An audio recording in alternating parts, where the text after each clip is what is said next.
Now we're live. Uh, we're gonna talk. Okay, we're gonna talk about the proper role of the state with my friend Klaus Moller. Now we're live. I think you're echoing.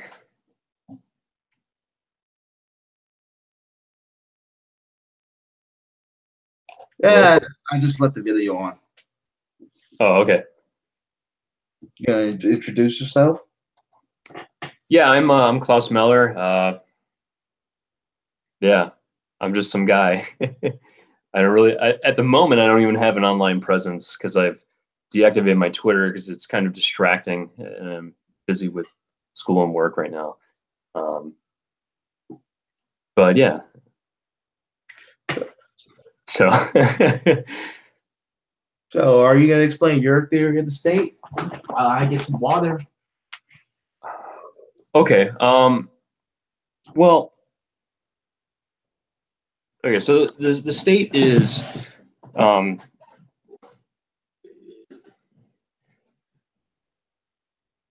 in terms of this is my view. In terms of if we take like a natural law perspective, there's no quote unquote moral proper uh, role of the state necessarily. The state is um, basically just it's an entirely pragmatic institution um, because states form in the presence of war or secession or what have you. Um, the reason for this is that um, there is no market for national defense in place. If you think about the way the markets work, you know, the essentially the fluctuation in the market isn't working so that uh, national defense is being provided in a certain amount of time. Um, that's why people, come together and coerce in order to form a national defense institution. So like, can a stateless society exist? Yeah, I mean, like not like probably not uh, in the current situation that we have in the world today. Um, but yeah, so this is, I mean, essentially what I believe, I guess, about the state, and I'm certainly not alone in this. I mean, I think a lot of maybe minarchists or libertarians or I don't know, whatever, probably see the state as a pragmatic institution of gaining sovereignty. Um, and I mean, if you even if you look at something like the American Revolution, which the ideas behind these are the ideas behind the American Revolution. Whether or not the actual incentives behind the American Revolution were based on the ideas is another question. But the ideas were about liberty, and excuse me, in order to establish the conditions of liberty, um, there had to be you had to form a militant state. Um, look at if you read Rothbard's uh, History of Money and Banking, which I think has some good material on like the colonial era and the revolutionary period. Um, the fiat system was originally introduced in the colonies as a way of incurring public debt in order to pension the veterans, right? So all of this, like the all the monopolization of force has to do with the necessity of um, this sort of institution to combat uh, imperial or power or an empire or whatever. Um, Yeah, that's right. Uh, Yes. So I mean, basically, what I'm getting at, so like the proper, there is no universal proper role of the state, right? The only proper role of the state is pragmatic because the entire institution is pragmatic. Just need to fulfill the role of defense. I think libertarians are right to point out the dangers of centralization, but I'm currently at a conflict of mind, a paradox, saying thinking to myself like there's definitely benefits having a strong, efficient central government, as people like Alexander Hamilton and John Jay and James Madison wanted argued in the Federalist Papers. While people like Jefferson and what's his name, Jefferson and the other anti-federalists wanted like a really decentralized, really want a decentralized state. Um, like I think a lot of people just need to go along with the Federalists because they were being really pragmatic when they were setting out and arguing for the U.S. Constitution, and this placing the emphasis having a really strong a really strong centralized federal government. But what has to be kept in mind is that this entire institution is pragmatic. I don't really think that that's the grounds that Alexander Hamilton in particular was arguing, for a strong federal government. I can definitely say that James Madison wanted a really efficient government. Yeah, we all want efficient government, but yeah, I mean, that's the whole thing about that conflict was the whole reason that the state was so oppressive was because they were fighting a war. Yeah. Yeah.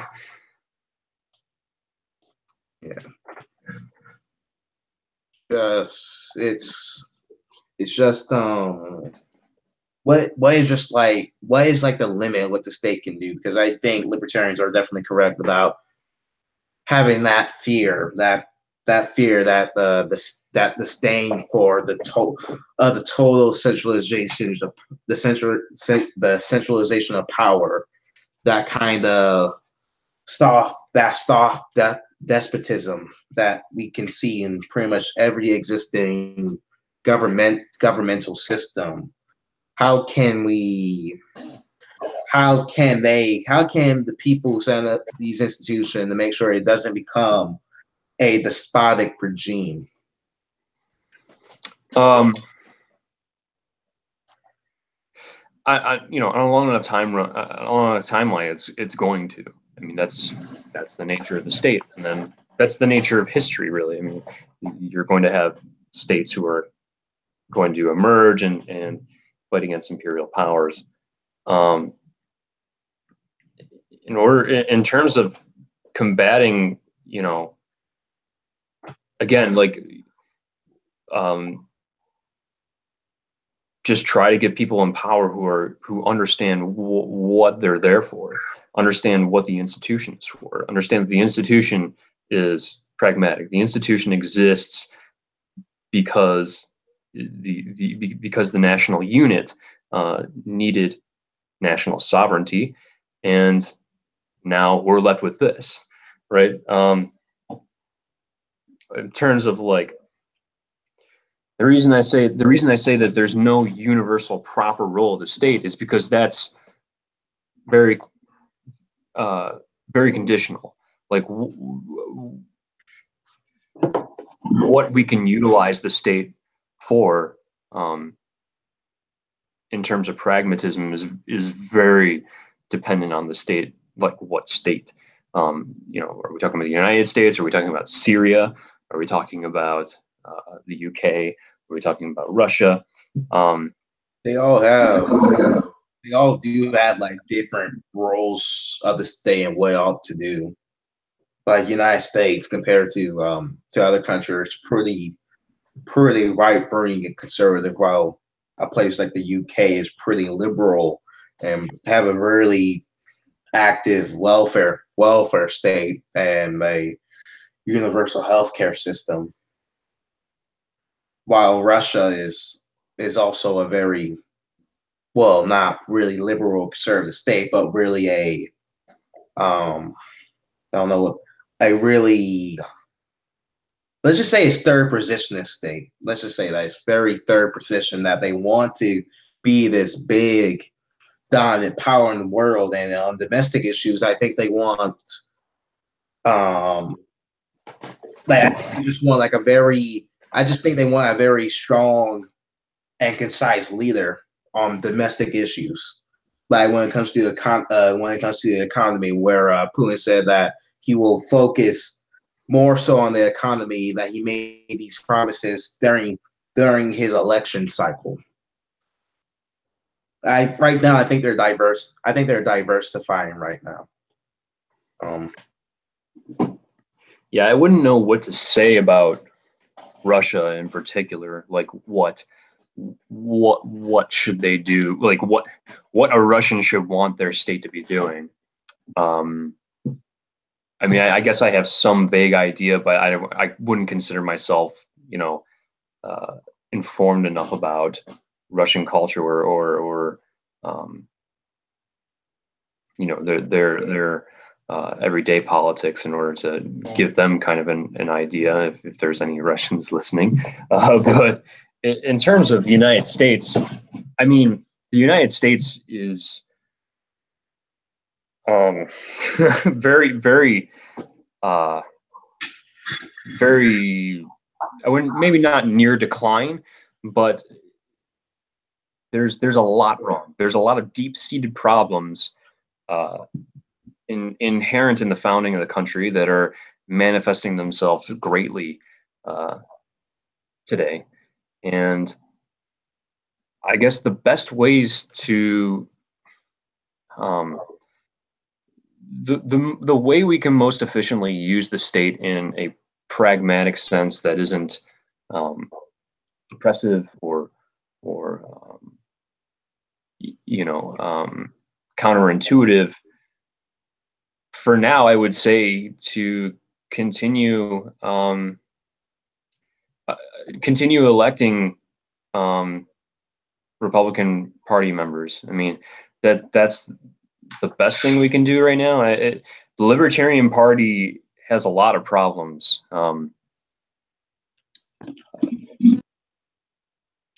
Particularly,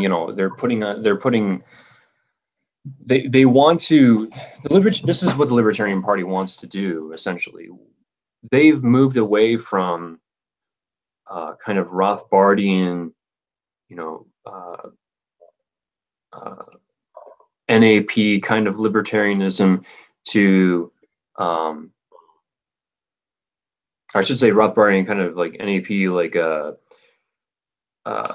paleo stuff, like, sort of crypto conservative values stuff, right? To a sort of like neoliberal Milton Friedman,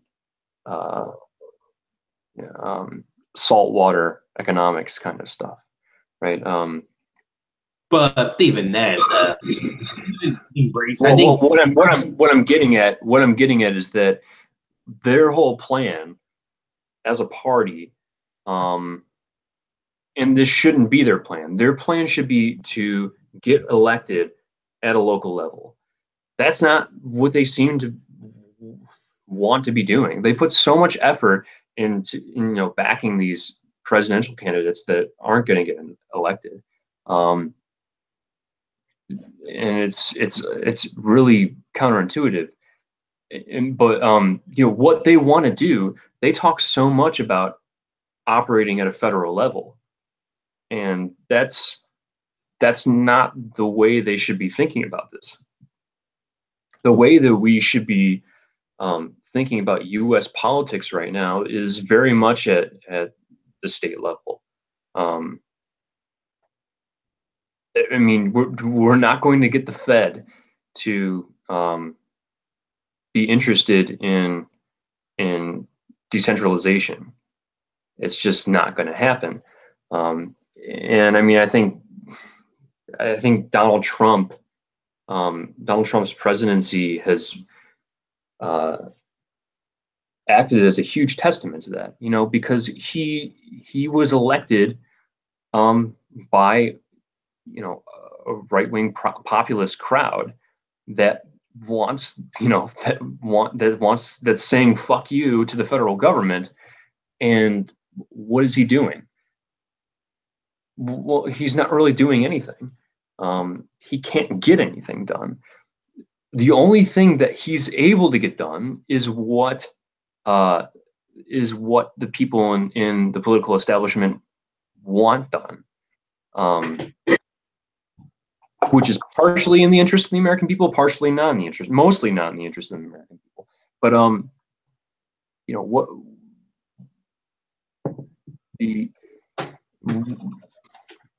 we should keep electing. You know, we should keep electing Republican presidents, and you know, I hear that Rand Paul is not running in 2020, and I think that's sad. Because I mean, I think Trump will win in 2020, given that. But I think that maybe there would be hope for Rand Paul to pose a real challenge to Donald Trump within the Republican Party. But you know, maybe that might even cause more party division. But, you know, unless the Libertarian Party starts going back to their roots and, you know, starts, you know, cooperating with, you know, the Rand Pauls and, you know, the Tom Woodses, you know, like they're not even worth, they're definitely not worth supporting on any kind of federal level. If anything, I would definitely say support them on a local level. This seems to be the way in which they're most. I mean, this is actually the way that any third party would be most effective, would be on a local level. That's the way they are most likely to get elected. Do you think? There's not as much, you know, money or, you know, election cycle complexity involved in local elections or state elections. So, do you think libertarianism is more appealing on state and local level? Absolutely, yeah. Because everybody knows that every fucking American knows that presidential elections are about lesser of two evils.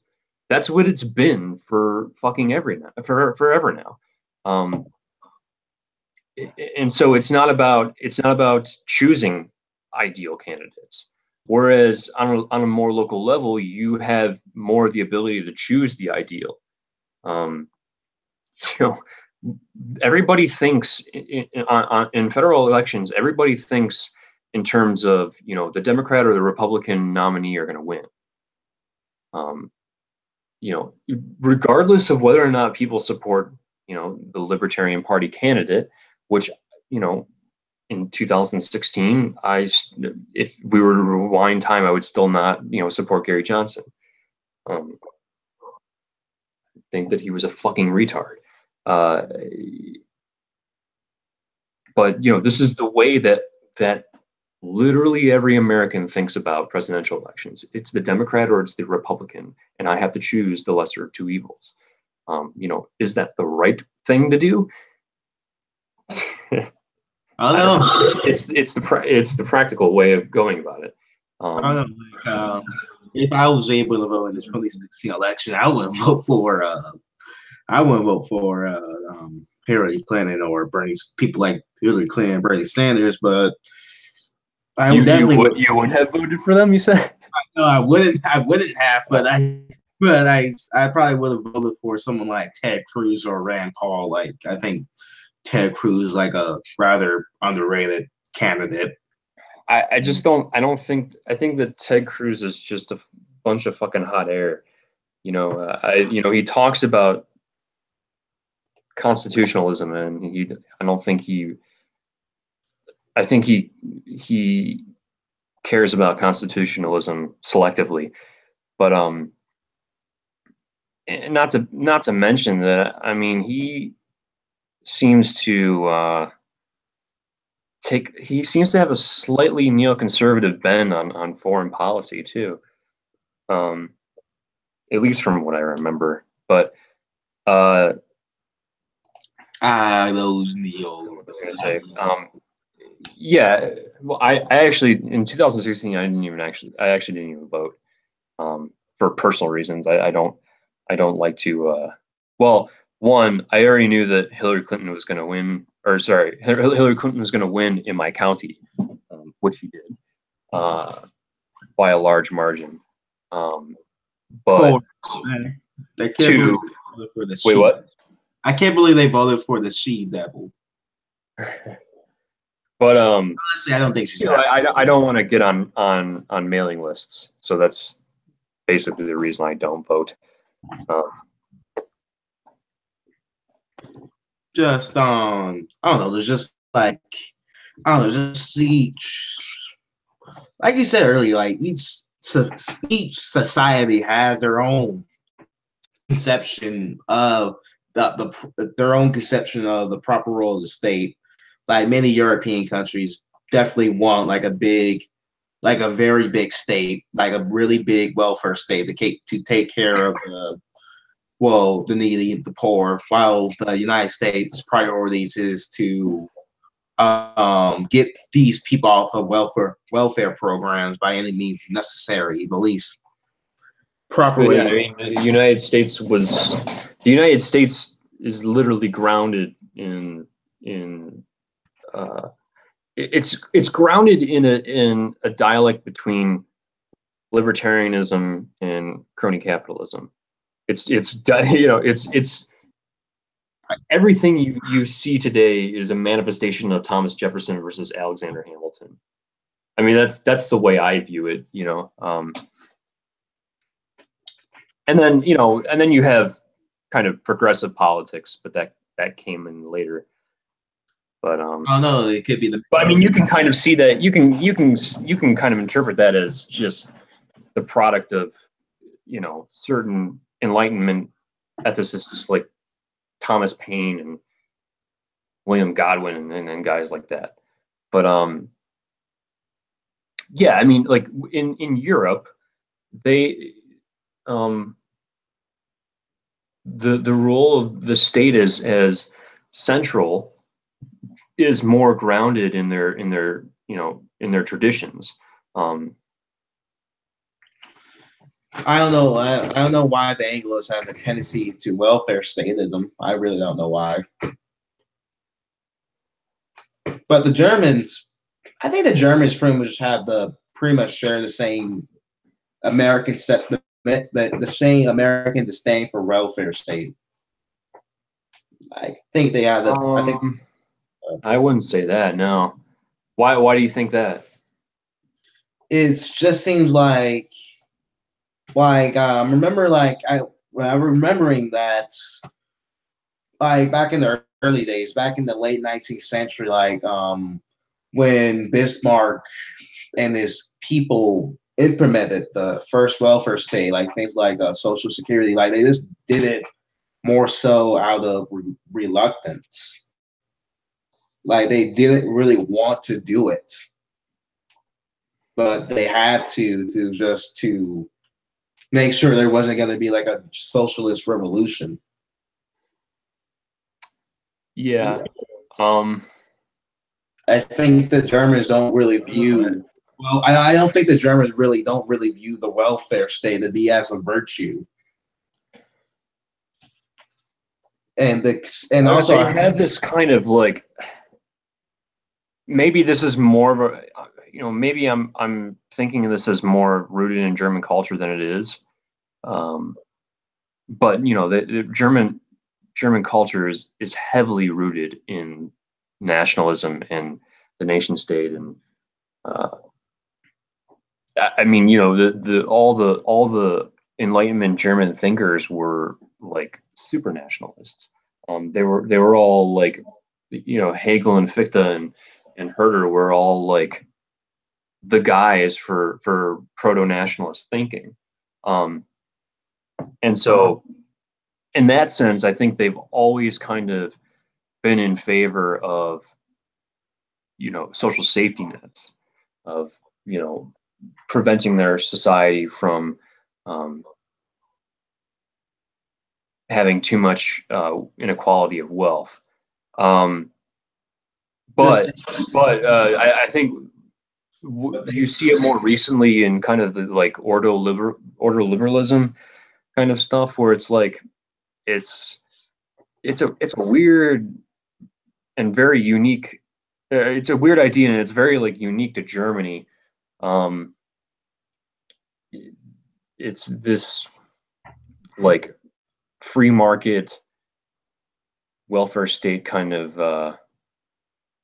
I don't know. It's hard to describe. It's a I little don't bit different than the U.S. But they, I mean, they, for all the faults of the welfare state, their welfare state is definitely managed a lot better than it is in the United States. like it just I just assume that because they kind of just view the idea of work to be virtue and to be virtuous, and just like they seem like they have a pretty They're strong. they are very much interested in you know in uh, the concept of the artisan. Um, that's definitely that's certainly a German thing, or like trade, you know, a specific trade, or preserving the trade. Um, Now with um, engineering, this is the thing that this is why like the concept of a trade um, is good in Germany in specific, because with engineering it's flexible. Um, you know, Germany produces tons of fucking engineers, and they they can just apply their skills to new and different things all the time. And so it's not really a very poor investment to say, you know, the state will provide your engineering training, which they provide, like they have a lot of state funded trade schools and things like that. But they I'm, sorry, what? what I'm just trying to say is that they just seem like they have like that skepticism of that welfare mentality. Like the Angles really love their um they really do love their welfare state and their national health service, but like when you just look at it, it's just like it seems to be really imprecision. Like they're pretty. It's not well managed. It's really not that well managed and pretty corrupt. Um, while I think the Germans, I think the Germans are a bit more I think the Germans have a more meritocratic approach when it comes to that stuff, while the Anglos have a more universalist mentality when it comes to the welfare state and um, their own welfare state and their own healthcare system. Yeah, I mean, like I'm saying that. I mean, I agree with what you're saying, but I think that like the Germans view the welfare state as an instrument to produce trades. That's why they fund, you know, educational institutions, because they I mean, they are probably distrusting of the welfare state, and I'm sure you're right about that. But I think that they're not as reluctant to the idea of, you know, state funded, etc. You know, state funded blank, um, as you're putting it out to be. I think that they view the economy as a set of trades, and you know these trades are just gonna go on forever. And I think what I was getting at before was I think the reason that that a good sector of their economy can continue to just stay in, that in the industry that they're in is because they're engineers, and there's going to be demand for engineering for fucking ever. The thing about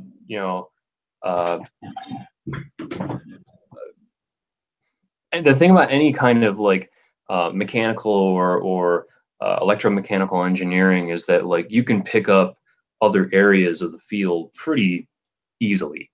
So you can get jobs and doing all sorts of things. Yeah. The thing with Britain, I it is pretty crazy because like liberalism was like that it was like born in England. So it's pretty, like I'm not really sure what it would be that like, why the culture has shifted so much towards the welfare state. I just think that the Anglos have a very fatal tendency to universalism. Like I think they're definitely universalists as a people. I think they have a very strong tendency for that kind of thing. They do care about their underclass to a fault. There's a reason why people will say that they try to extend their aristocracy to the underclasses. Like, wasn't it a birthplace of parliamentary democracy or republicanism too? Mm-hmm. Maybe. Well, another interesting thing is that like if you read like the works of is that rain like getting in the mic? Is that like is it picking it up? All right. Yeah, I was just gonna say I can move if it's getting annoying. But if you read like the early English economists, Locke and Nicholas Barbin and whoever, they speak about they kind of have this same kind of conception of the economy as sort of like the Germans do, as I'm describing it. They think of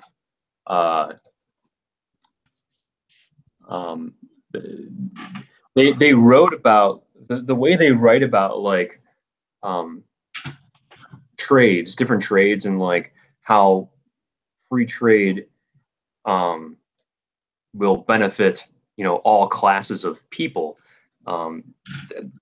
They were convinced that this is going to occur, and so I think that they were operating with in particular, Nicholas Barbin he wanted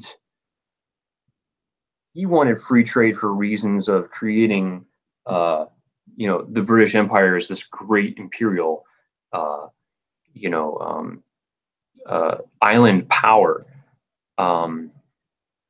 which it became. But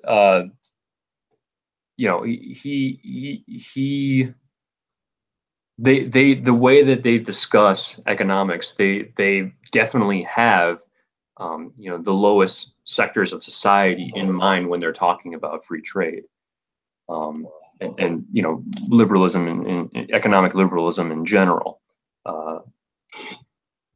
So I mean, it could have something to do with that. I think that they, when the Enlightenment era hit, they still they suffered from the same fallacies of universal benevolence and everything that every other European country suffered from. Well, I think the Germans didn't have that tendency of universalism because they were very. Who didn't? I'm sorry, I didn't hear we. I don't think the Germans had that same tendency of universalism. Like No. there is a reason why they tried to, massacre the Jews, the Gypsies, and other minorities during the World War II. I don't think they have. That has more to do, and I think that has more to do with the recency of the German state, and its formation, and its reaction to, following the Enlightenment era.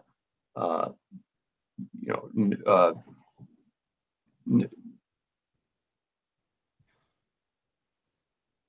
right after Fichte and Hegel and Schelling and Herder and all these idealist guys were creating, and Kant were creating this new German philosophical tradition. They were the threat of Napoleon came, and so they didn't really, if you read, especially if you read Fichte's addresses to the German nation, they're not very egalitarian in terms, compared to, Rousseau and I guess Kant. Kant was pretty egalitarian. People are ends in themselves and all that stuff. Although, that has many interpretations, and I think that, the ways that the other German philosophers carried on his tradition was in a more rightward. This is right. Yes, this is showing up right on my camera. Rightward trajectory. But yeah, I mean, the whole history of Germany has been about, has had a very nationalist stamp on it. It's about reunifying and liberating the country. Just like I think right now that I think this tendency in Germany right now, universalism, is definitely very artificial and definitely enforced. There's definitely enforced. These Germans are the extent to which the philosophy is active in German society is very much the construction of the state there. I mean, the Germans hate themselves, basically. I mean, they view their time in history as over. But Hitler did nothing wrong. Well, I don't think they believe Hitler did nothing wrong. I think the vast majority of Germans believe Hitler did a lot wrong. This is what I mean. This is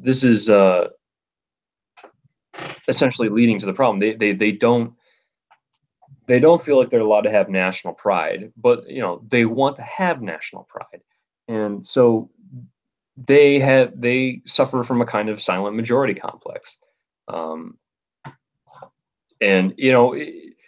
I've never been to Germany. I've talked to many people who have been to Germany and who live in Germany, and I've talked to people who lived in Germany their whole lives. And there's this very you think Americans are sarcastic or ironic. Germans are way ironic, way more, and way more. They have this very ironic self-hatred, and it's pretty sad. It's funny, but it's telling about how they view themselves in the world. Even Hans Haber said that he was kind of taught to hate German culture, but Murray and Rothbard just shook him out of it, shook him out of that rut, saying there's a lot of pride in German culture. Yeah, I mean, Germany is just it's more or less an exhausted society. They're not happy. They're being oppressed by a certain peaceful demographic, and allowing allowing that kind of invasion to happen thanks to their thanks to Angela Merkel. You know, Islam isn't really as much of a threat to Germany right now as it is to France. I'm just saying, like, they're just allowing this. I just think they're the problem with the problem in terms of immigration with Germany is not the fact that people of a different religion are coming in. I mean, that certainly plays into it, but it has more to do with the fact that people who just aren't. I mean, Germany is so ethnic, and their government is trying to make it not so. You know, Germany at heart really wants to be Japan.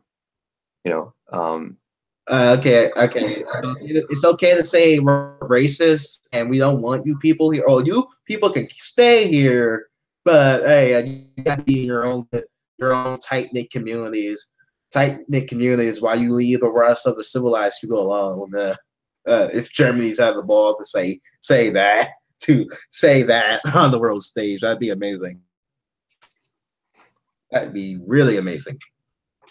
but yeah, I mean, they have all these refugees, and they're incurring a shitload of public debt in order to assimilate them into German society, and they just don't really know how to deal with it because it's just they're radically different people than Germans, and it really it doesn't have as much to do with. I'm convinced it doesn't have as much to do with Islam as it does with ethnicity. I think it actually has more to do with ethnicity than Islam. In the case of France, I think it has more to do with Islam because France has basically rooted itself in secularism for far longer. I think they're one of the first European nations to embrace modernity. I'm sorry, what? I just think France is one of those first European nations to really embrace the death of God.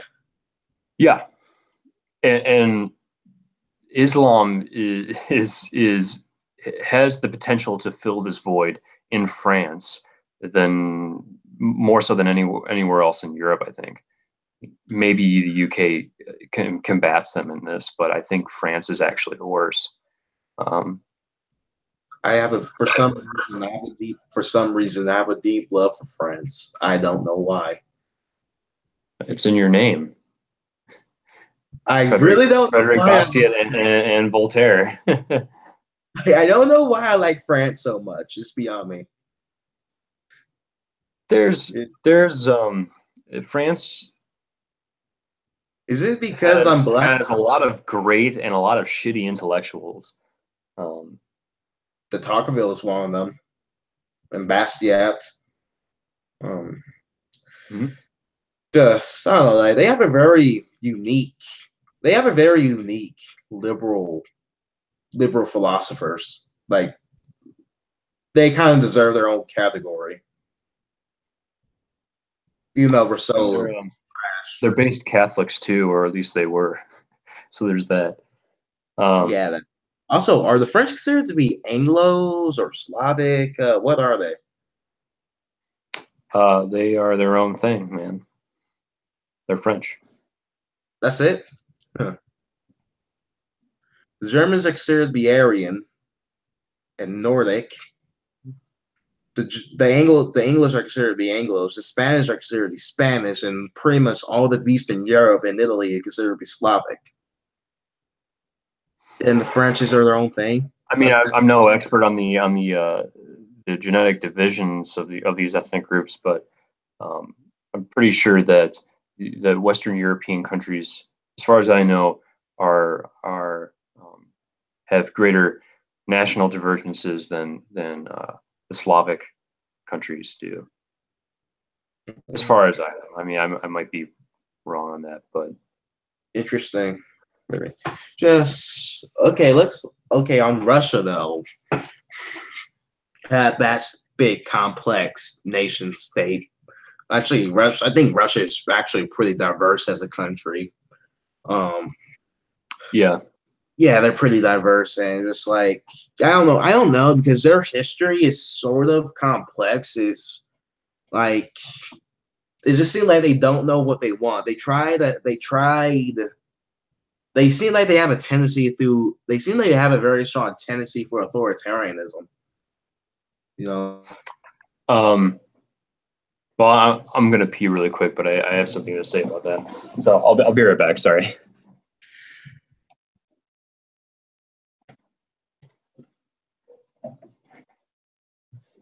Oh, by the way, can you send me the link to the YouTube video? Or I guess I could probably just find it, but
all right.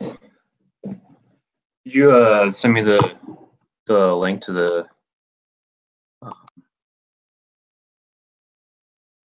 stream? Yes. Is in the Google. I don't think I got it. But anyways, we were about to talk about Russia. I think that Russia's politics are highly influenced by its landscape and its organization around its ability to sell oil to the rest of the world. Let's see if I can. Just it just seemed like throughout their history, they just have like really. They just seem like they have a really incompetent bureaucracy, a strings of incompetent leaders that brought great ruin to their country. Like I'm not saying there's bad there. I'm not saying they're always going to be. I'm not saying Russian leaders are bad leaders, but a lot of them were bad leaders. Like there's some few good leaders, but most of them just been pretty bad. I'm just reading the chat here. There's none. Abolish the phone. It seems just to be this one guy. I don't know who he is. Oh, okay. I'm just thinking about banning him, but oh well. Anyways, so Russia.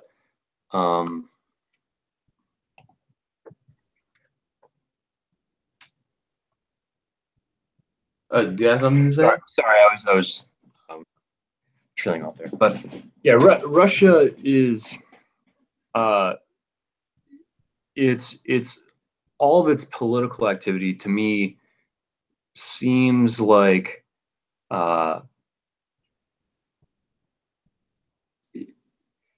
it's, I mean, when we talk about, the forming of the state as pragmatic, in terms of Russia, it's super pragmatic.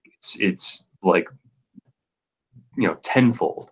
Um, Russia's Russia Russia's political organization is largely determined around its geopolitics, and um, what kind of place is Russia? I mean, Russia is basically this huge empire that has, metropolitan areas, and then, people far off living in the tundra, and these are the people participating in its political system.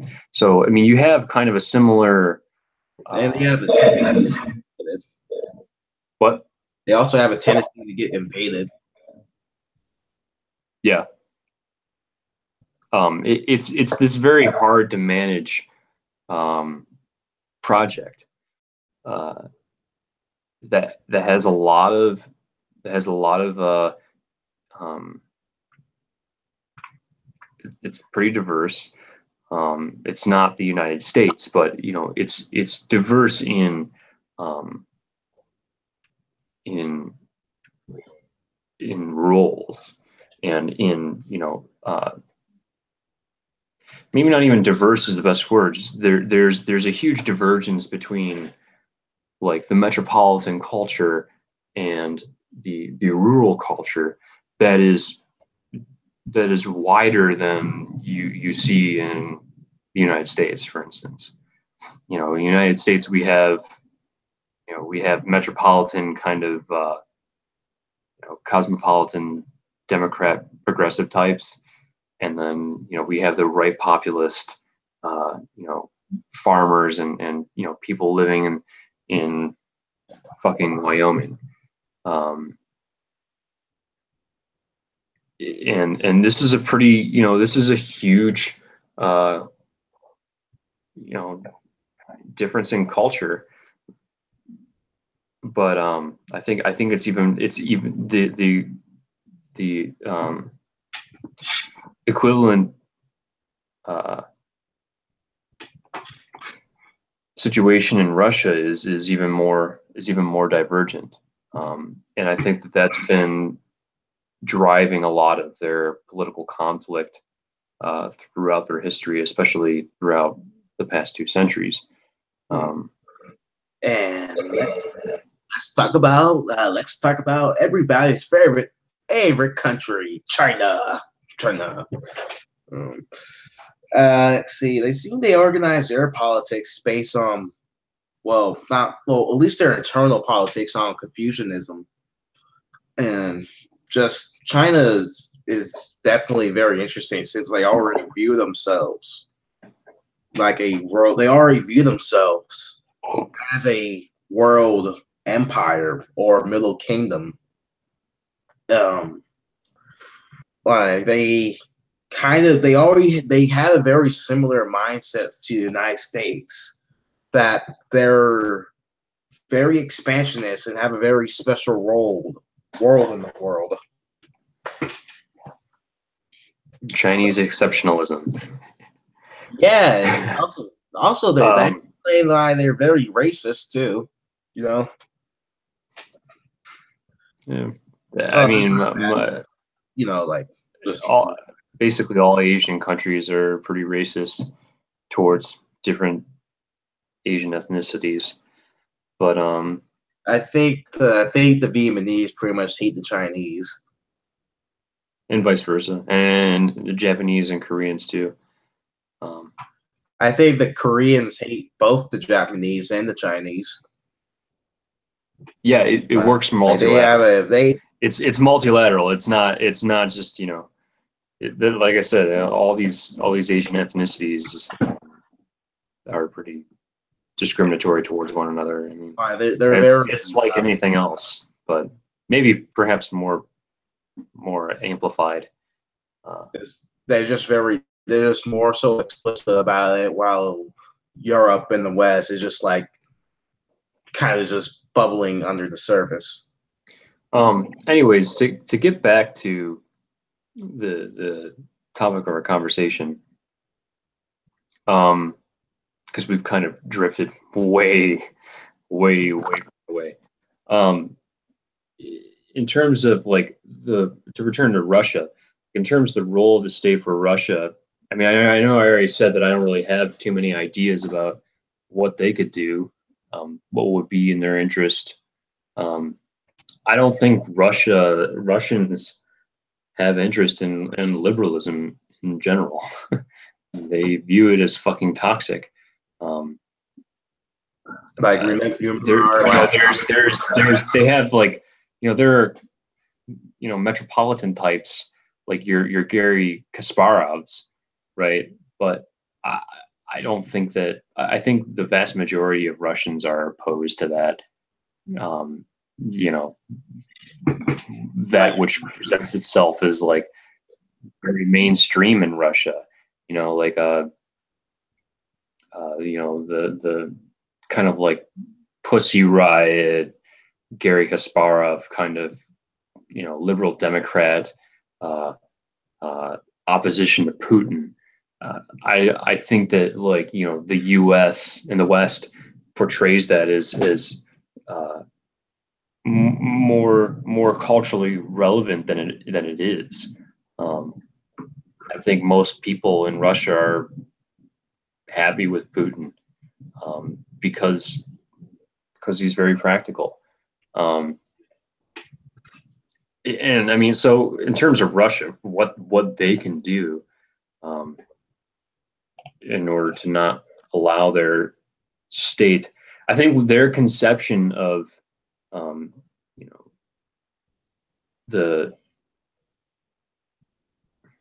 they understand the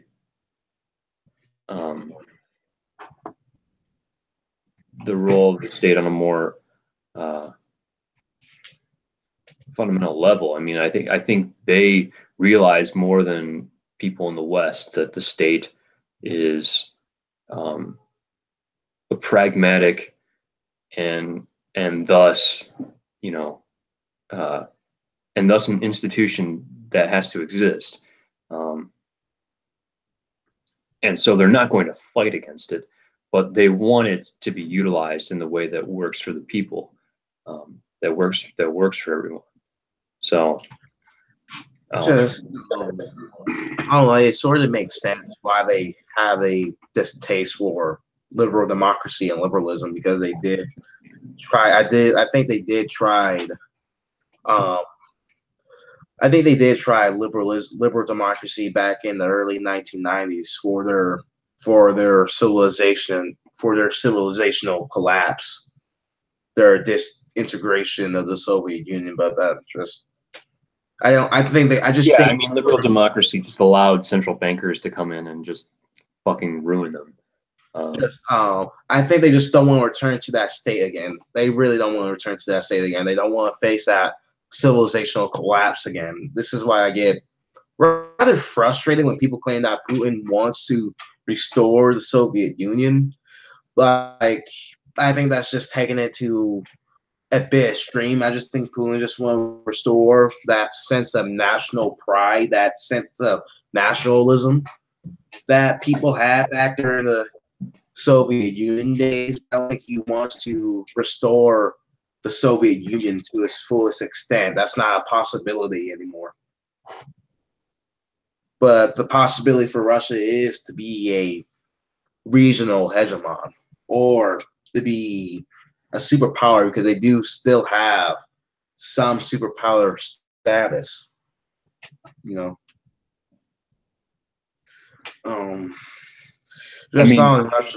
just on Russia and their institutions, how they set themselves up. It just seemed like they're always prepared for the worst. Like, they always prepare for the worst outcome for their own survival. While the United States has the luxury of being rather isolated from the rest of the world, yet have a very expansionist government. It's okay to be feel have that sense of safety, that sense of security, due to the fact we have a very strong military, a very have strong very strong governmental institution, and a very and have very active states governments domestically. Mm. While Russia don't have that benefit due to the fact it's always facing external threats. Yeah, Russia doesn't really. That's another thing. Russia doesn't really have any channels to at least top-down channels to challenge threats to their way of living. I mean, like they don't have a very decentralized, for a country that is that big, they don't have a very decentralized way of doing things. Yeah. So, I mean, and so that's why, I mean, like that's ultimately why Putin is, for now, the best path forward for Russians. Because if the liberal Democrats get in power, they're just going to destroy Russia again. So yeah, it's just that societal. They don't care about economic freedom. They want political freedom. That's just going to wreak havoc. Just also I think back on China don't share the same situation as Russia. China's goals and mentality is to be a world empire, where they already had the mentality of the world empire and retaking lands, like giving their actions in the South China Sea. They definitely want to be a hedge. They definitely want to be a hegemon at the end of this century. I think that's their ultimate long-term goal, as they have no respect for the liberal international order. They have no respect for Christianity. They have no respect for institution as the United Nations. They have no respect for that. They want to take their goals by any means necessary. But they take a more conscious approach, to make sure they're not stepping on the wrong toes, so to speak. In terms of like I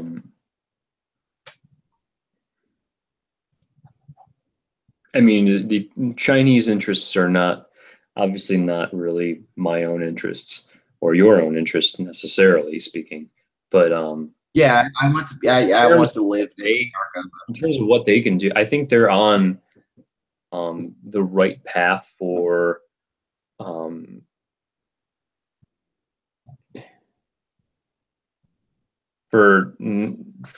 not allowing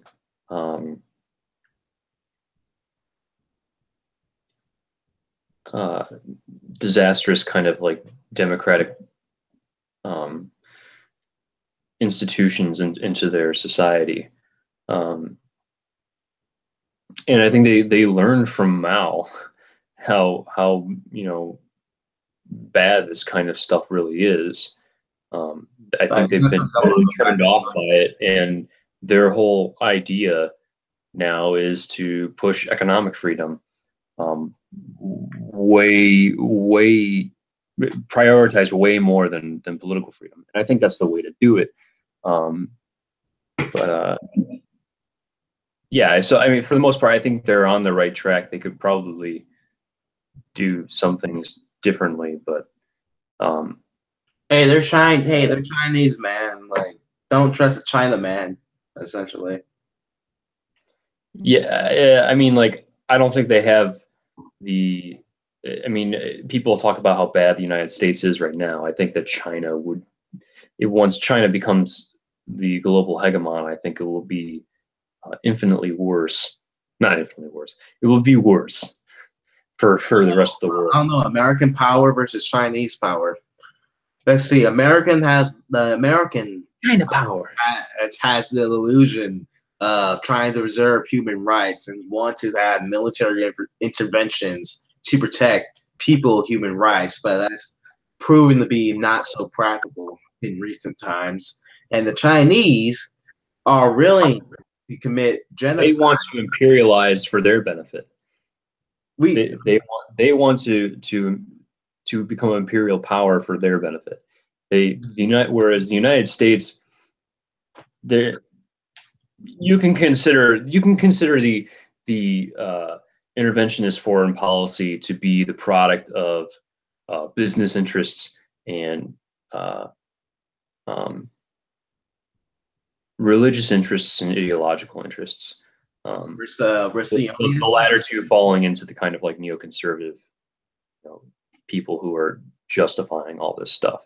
Actually, I think the other problem with U.S. foreign policy, there's definitely is a very strong special interest in them. So I think our foreign policy it's definitely driven by ideology, but not so much on practicality and realist principles. I think it's more rationalized by ideology than it is driven by ideology. I think that the business interests are using the mechanism of the government in their favor.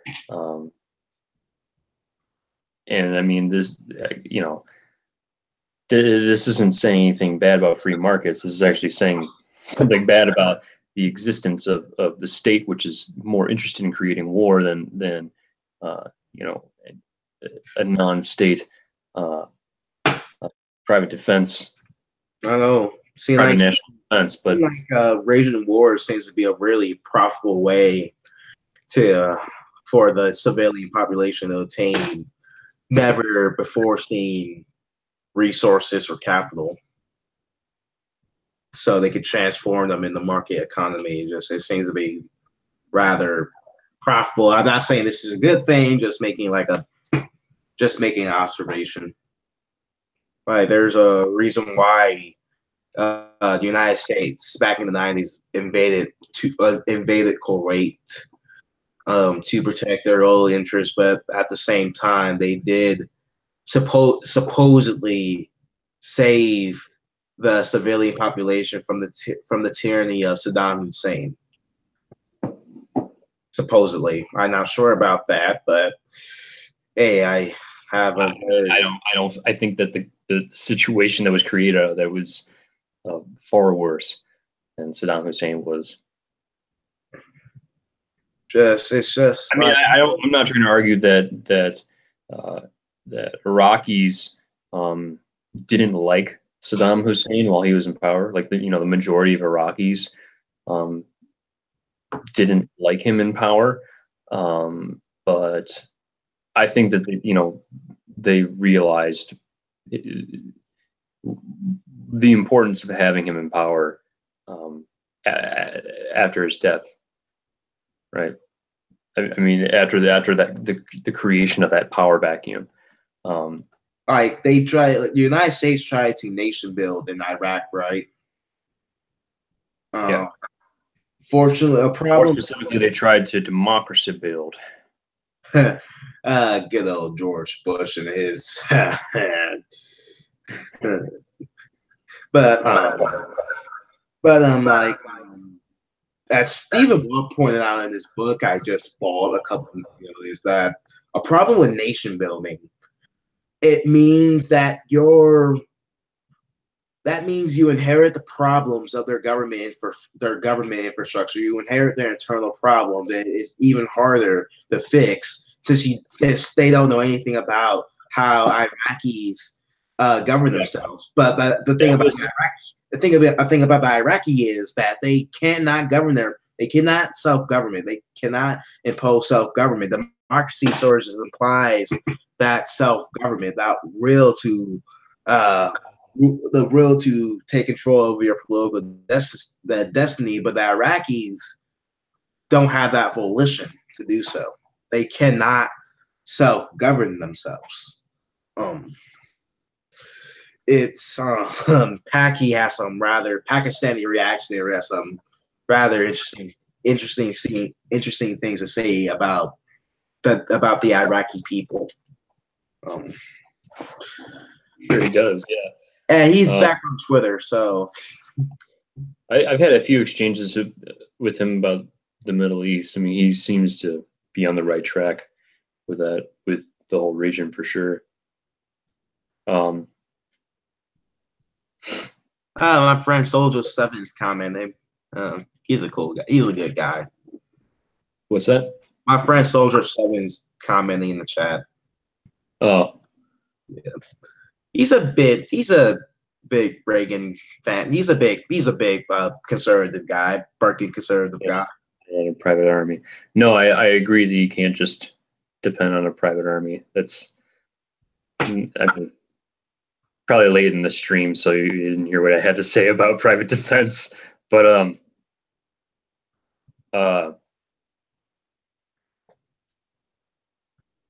we were on the topic of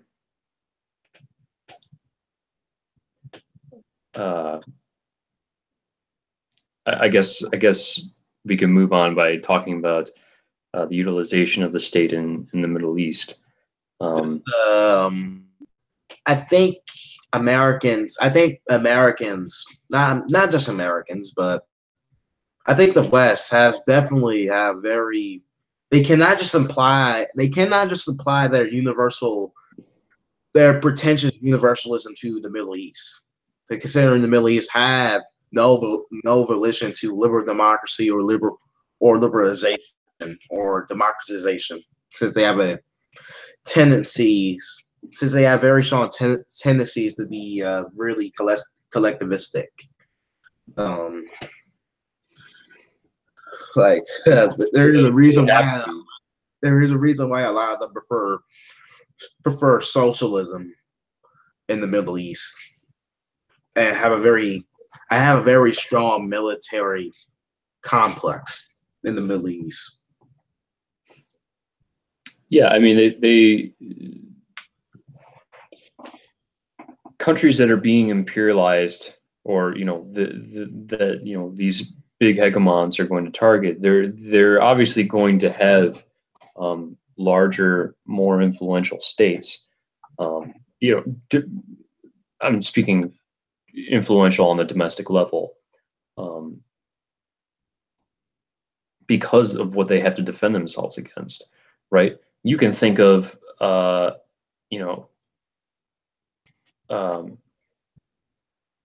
Iraq or Syria as going through similar emotions as the American Revolution, right? The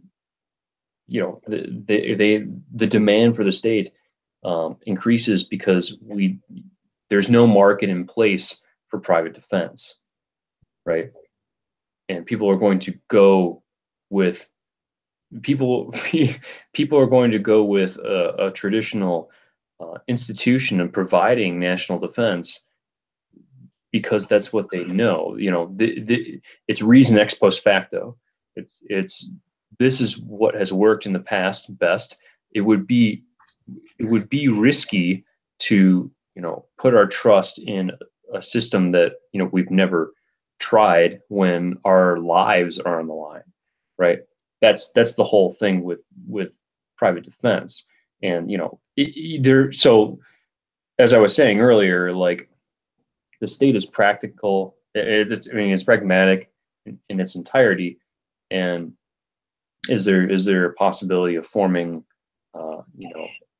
an anarchist polity which has private national defense? it's possible, but again, the conditions under which we're in are make it essentially not possible in the world today. Our favorite autistic, well, our favorite autistic philosopher, Perdue, has that same talking point as you. What's that?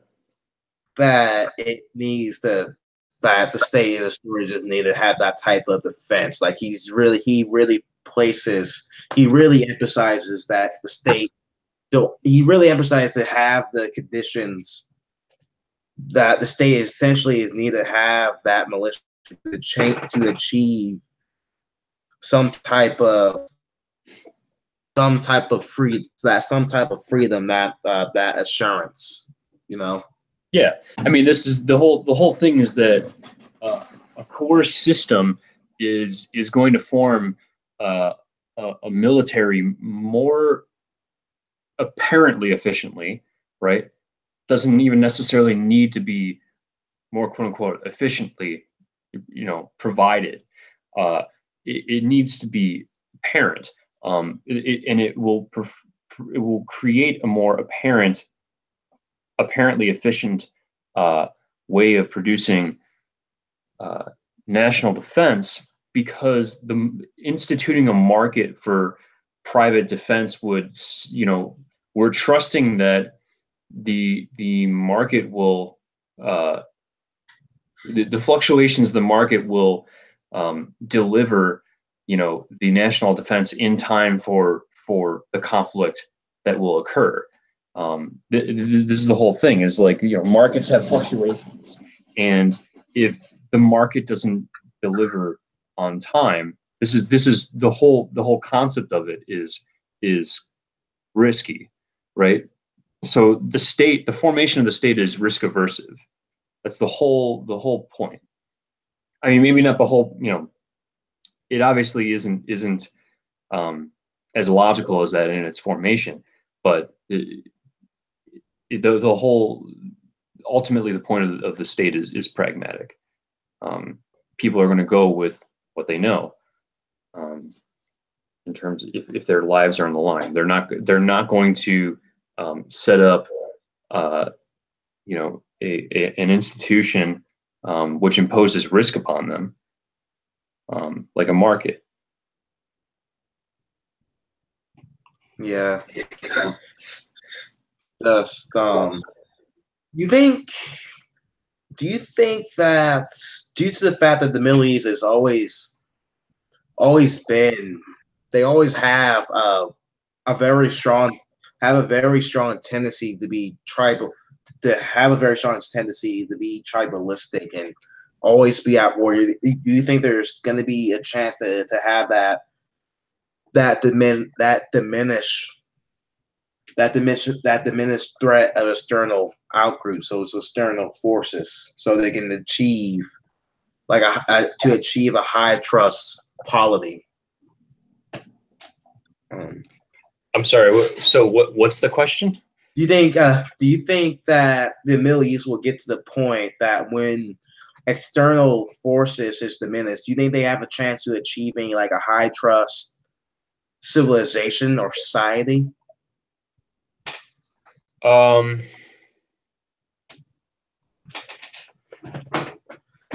Well,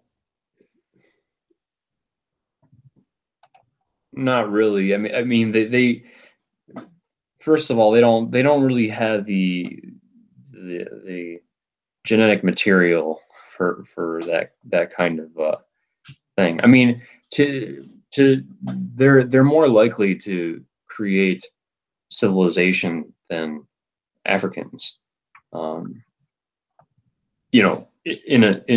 In a laboratory experiment situation, right?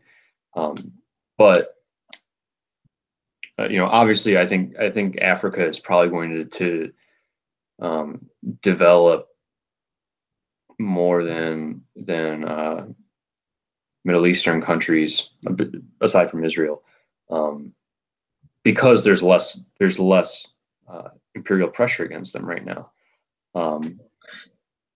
Actually, is Israel? It's obviously not the case right now, but I think that moving forward, it's likely to be the case.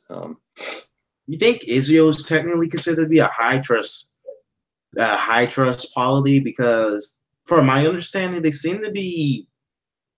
It seems like their internal politics is kind of bad. They're kind of, it seems to be. They seem like you have a tendency of corruption.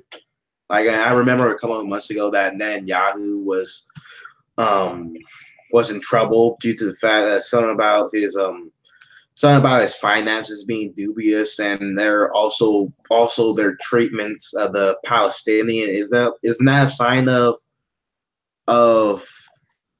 isn't that a sign of having a low trust polity due to the fact they are always at risk of terrorism? Um, um, um I don't think that I don't think that they're necessarily low trust. Uh, I mean, they probably have some distrust in their political institutions, but I mean, they're not uh, Iraq or um, you know Iran or. of course, they're Jewish, so maybe they do have high trust tendencies.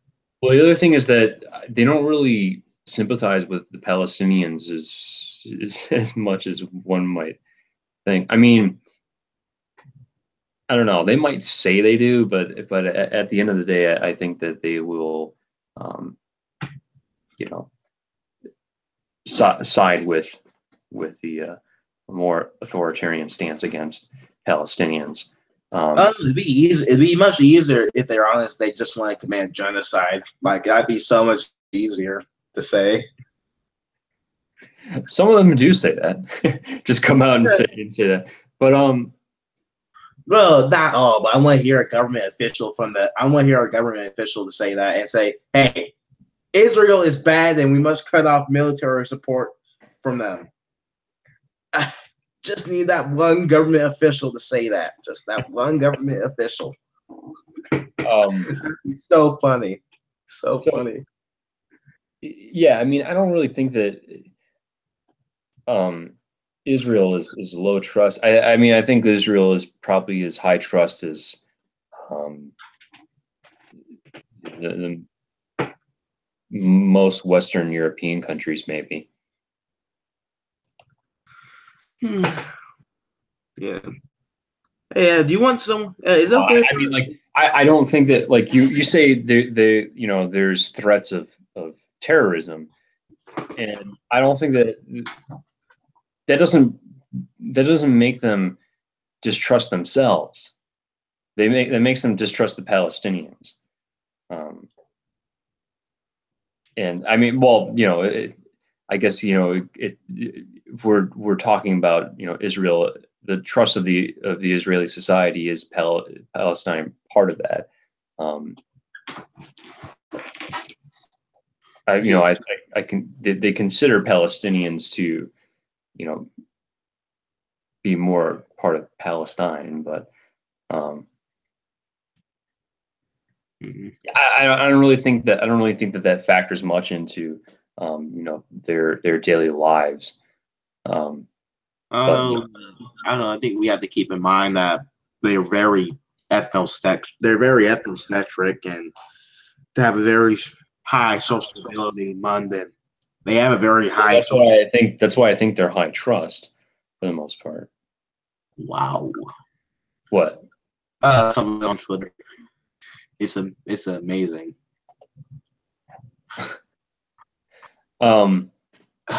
Just wow. Yeah, so getting back to the core topic, I mean, there's not a lot of places in the world today where you can realistically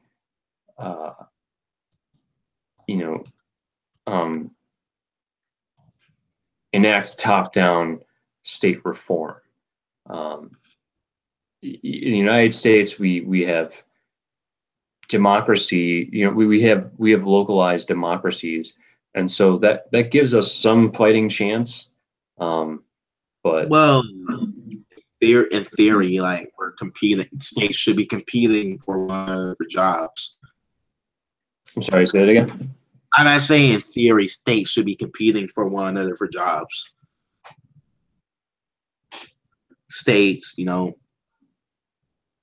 like it's been said that states will be like competing for people to move, like depending how low their taxes are, how low the regulations are. Like there's a reason why people like to move. A lot of people move like places like Texas or North Carolina because that's sort of tax. I mean, essentially, what we need to be doing in the United States is just keep at it with the right-wing populism, and I guess try to. I mean, at the federal level, that is literally the best thing we can do right now. It's not much, but we can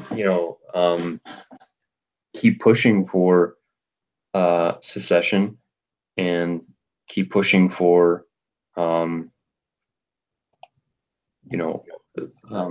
localized libertarianism, I guess. I think it's the best way we can utilize the state. Other than that, there's not really much we can do.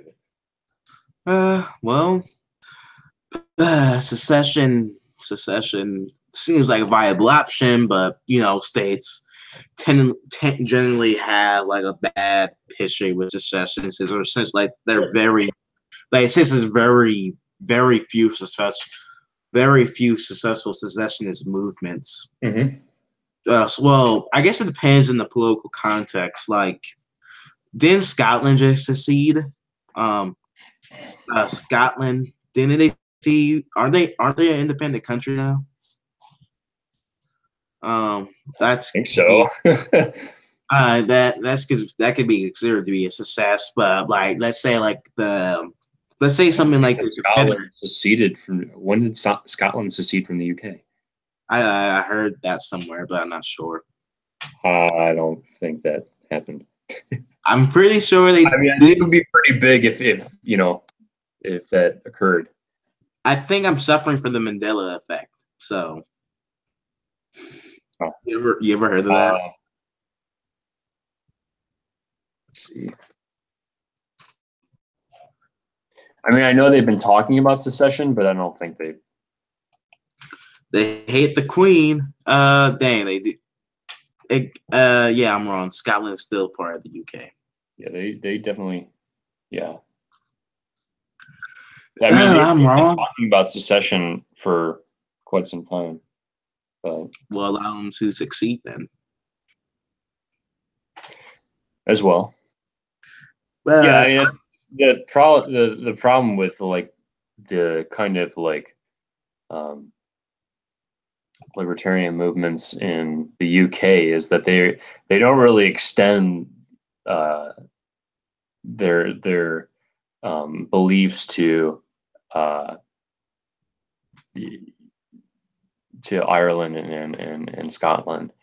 They want out of Brexit, or sorry, they want out of the European Union, but they're not okay with the idea of Ireland, of a unified Ireland, and and Scotland seceding. But this is how it works, right? It's like the EU is not okay with Britain seceding. Britain's not okay with Ireland seceding. This is how it works, and so you have to kind of fight against it. I mean, the best thing that we can hope for really is just for people to try to decentralize the system, the global political economic system, as much as they can, by creating small states. And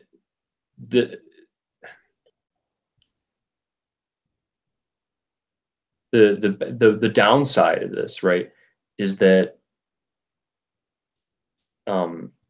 creating, seceding from some kind of union is going to increase the presence of your state naturally, because of just all the, partially because one, you need your own national defense. You need, there's all kinds of just bureaucratic insanity that's going to be, that's going to be negotiated. Will we have free trade? Will we blah blah blah blah blah blah blah? Free movement and everything. So yeah, I mean, like all, and you're seeing it in Brexit right now. It's the May regime is they're exerting a lot of political power right now. And I mean, the UK has already been on a fast track to becoming just an insane police state, but I think that it's going to get worse as a result of Brexit. Not that I'm against the concept of Brexit; I'm in favor of Brexit, but this is what's happening as a result of it. The European Union was a mistake. Absolutely, yeah. I mean, it's the longer we don't rip off the Band-Aid, the worse the collapse is going to be. Is it safe that they're on the path of communism? Because it seemed like it, or bureaucratic socialism. Like, is it safe to say that? Yeah, I mean, they essentially, what they want is kind of a bureaucratic democratic socialism. Well, they it's the same. The EU is the same institution as the U.S. federal government, just with different legal categories. And it's obviously a little more centrist leading than the U.S. federal government, but these are it's the same. It's the same thing, and it's expanding in the same way, and its goals are the same. Just if the EU implement outright communism, we know it's going to collapse. So yeah, I support a communist EU, because I want to see the EU to be collapsing quickly. That's not a bad thing. That's not a bad thing. Am I evil? Am I an evil person because I advocate for that? I don't know. I don't really think that. I think that's wishful thinking. Like, I don't think it's going to work out how people want. The collapse of if you want the EU to try to become a Soviet Union. We know that's gonna fail. So let's the EU implement that. It will fail. It will fail, but it will last a while. And the collapse is not going to, we're not going to be ushering in a better world after that. It's going to be a slow recovery. It's going to be like Russia. It's going to be a slow recovery. Okay. I call for the peaceful breaking up. I call for the peaceful dissolution of the European Union then. And countries will have their own individual currencies, their own individual nations and their cultures, and hopefully we can revive God in their country. So I don't know if that's gonna happen, but okay. No what? Just call me. Okay, I want to be a German idealist. Then I don't know what that means, but I will take on that label. Okay.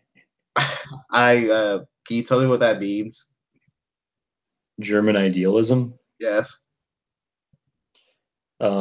It's essentially a set of ideas oriented with the concept of reality being mentally constructed. Okay, I take that back. I'm a French American classical liberal. And okay, let me reword that. I'm a French American Anglo classical liberal.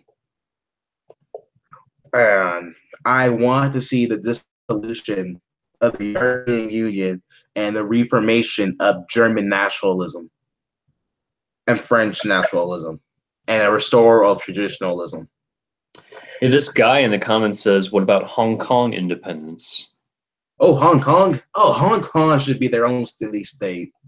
Like they have they have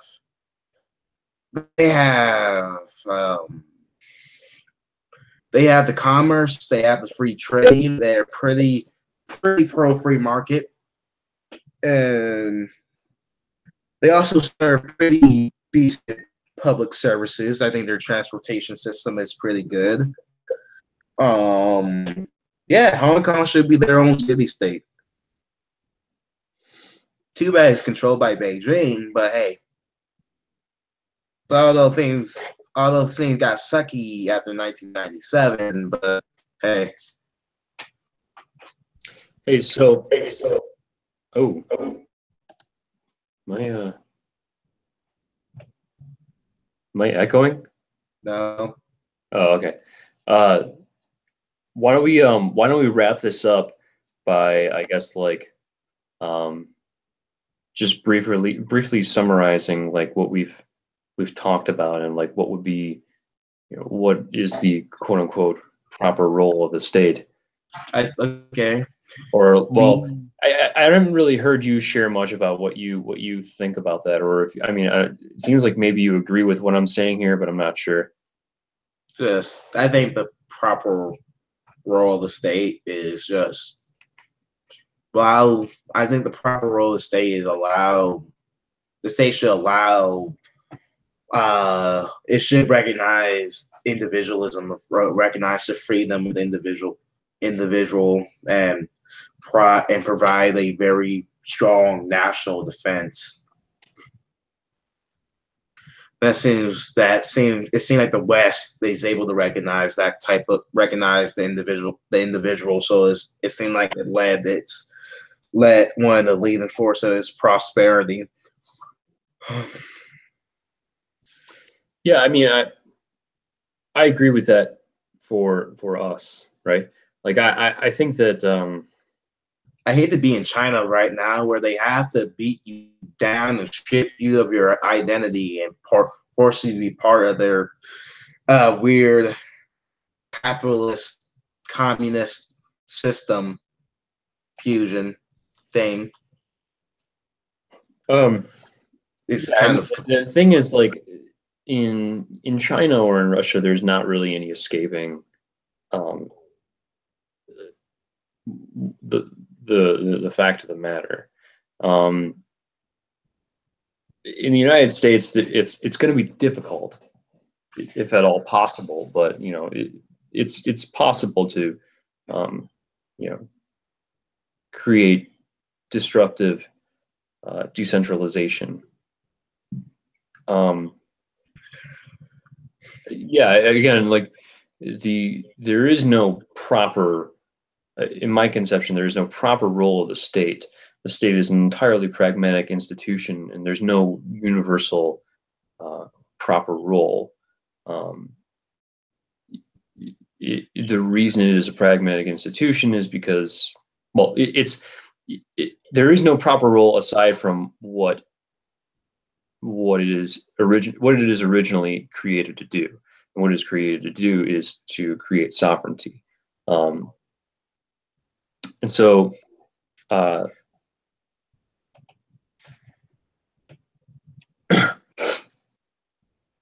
aside from that, it's going to be different in terms of culture.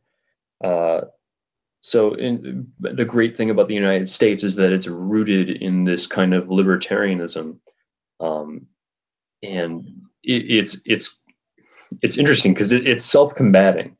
The founding of America in general, it's a self-combating environment. You have the Federalists and the Anti-Federalists, the Hamiltons and the Jeffersons. It was founded in the history textbooks, it was founded on ideas. And so, according to Charles Murray, he said Madisonians versus Hamiltonians, but you know, wait, what? oh, according to Charles Murray, that it was more of a Madisonian vision of the United States inherited than Jeffersonians. But then again, he was making an appeal Oh, to. I'm not saying that Jefferson's vision was uh, was adopted. What I'm saying is that I think that you can kind of, aside from the kind of progressive politics that got introduced following the 20th century, which I guess, or beginning in the 20th century, You or can the blame that on Germany, to be honest. 19th century, you can kind of see that as a continuation of Hamilton. But I consider the American political conflict throughout its history to be Jefferson versus Hamilton. I guess we're on the Jefferson side then. Yeah, absolutely. Hamilton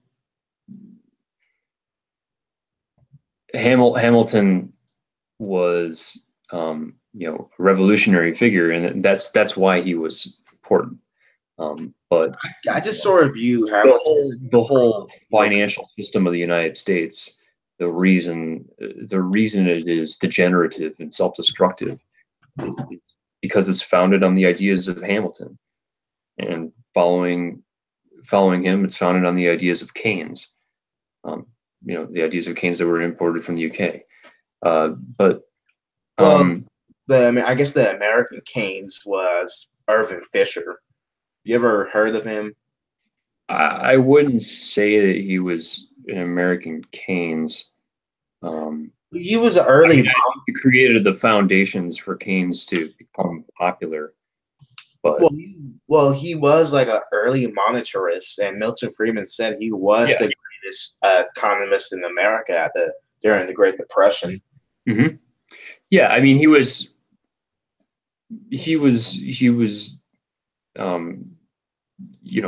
the big proponent of kind of neoclassical theory.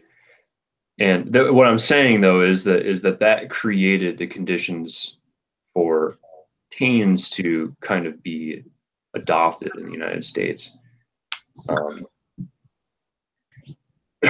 Anyways, what I'm getting at here is that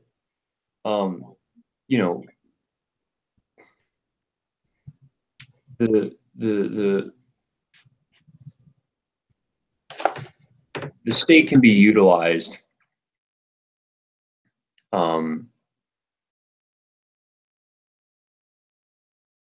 I mean, this is the only reasons you engage in politics, in traditional politics and voting in general, is to, at least for our group, our kind of right-wing group of people, is to decentralize the United States in as much as we can. And so there's nothing wrong with, participating in voting and participating in whatever. If just because you're, whoever you elect doesn't end up doing whatever, you're probably choosing a better of the two evils. So it's not like, whatever we're going to do is going to be a marginal cost on society. Yeah. And so I think the proper role of the state in the United States is for us to utilize it as a mechanism to bring about Jefferson's part of the dialect between Hamilton and Jefferson, between the anti-federalists and the federalists. It's up to us and other people to bring out more anti-federalist thoughts. It's only, anti-federalism is only recognized on the fringes of libertarian circles. Man, that's kind of disappointing. I'm sorry, what? I just said that anti-federalists are kind of more recognized in the more extreme libertarian circles, and as I said, that's kind of sad. In what sense? Like people that want to work on a more local level, or people who envision the United States staying together and acting as kind of a neoliberal state? I'm just saying is that the anti-federalists, like people who are going to repeat their exact talking points, are going to be people from the Ludwig von Mises Institute. Yeah. Right, and this gets back to what I'm saying about how the Libertarian Party is operating. Is essentially they envision the United States as they're not even really that different from the Republican or the Democratic Party. You know, like they can only afford to be different in how they, how they talk about issues, because they have no skin in the game, right? They're not in power. If they were in power, they would be pretty close to being as much of imperialists as Democrats and Republicans are.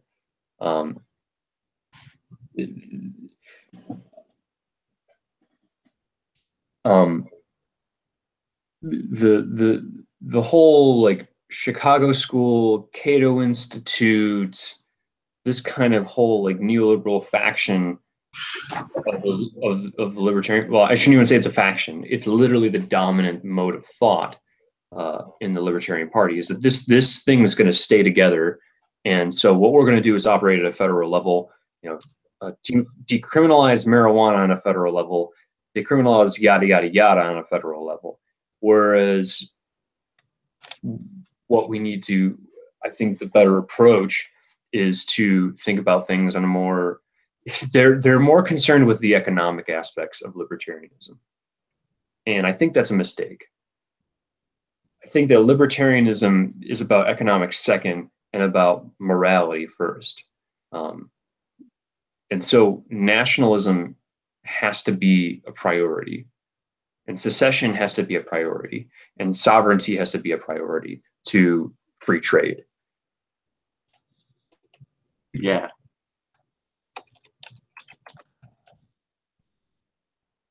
All right, I'm gonna get going because I had to take a major shit. So I'll see you, man. It was good talking to you, and I hope please come back on Twitter, please. maybe after the summer. I'm gonna need a lot of free time. Well, not even, I guess it's not free time if I'm utilizing it for work at school. But yeah, I'm gonna need a lot of time because I'm returning to school and everything. So, but I think the 30 days is gonna yeah, I'll probably just make a new Twitter and whatever. Yeah. So yeah, I'll talk to you. Have me on your stream whenever you want, and yeah. Hope you guys enjoyed this talk, even though it was kind of sporadic and got very off topic. Well, before we go,